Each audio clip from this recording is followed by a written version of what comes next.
ఉత్తమ బోధన అందించడంతో పాటు విద్యార్థుల ఆరోగ్యం పట్ల రాష్ట్ర ప్రభుత్వం ప్రత్యేక శ్రద్ధ వహిస్తుందని కలెక్టర్ సందీప్ కుమార్ ఝా పేర్కొన్నారు. మంగళవారం సిరిసిల్ల పట్టణంలోని మహాత్మా జ్యోతిబా పూలే బాలికల గురుకుల విద్యాలయాన్ని సందర్శించి దృష్టిలోపం ఉన్న విద్యార్థులకు కంటి అద్దాలను పంపించేశారు.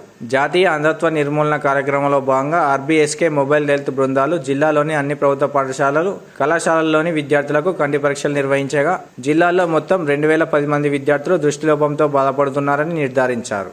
ఇందులో ఈరోజు జిల్లా వ్యాప్తంగా 338 కంటి అద్దాలను పంపిణీ చేయడం జరుగుతుందని, అవసరమైన వారికి శస్త్రచికిత్సల కోసం హైదరాబాద్లోని సరోజిని కంటి ఆసుపత్రికి పంపించడం జరుగుతుందని జిల్లా కలెక్టర్కు జిల్లా వైద్య ఆరోగ్య శాఖ అధికారి డాక్టర్ రజిత వివరించారు. తదనంతరం విద్యాలయంలోని తరగతి గదులను, కిచెన్, స్టోర్ రూమ్ను కలెక్టర్ పరిశీలించారు.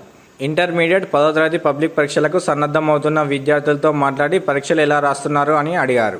కార్యక్రమంలో జిల్లా ఇమ్యునైజేషన్ అధికారి doctor Sampath, RBSK programme officer doctor Nayeem Jaha, medical officer Krishnaveni తదితరులు ఉన్నారు.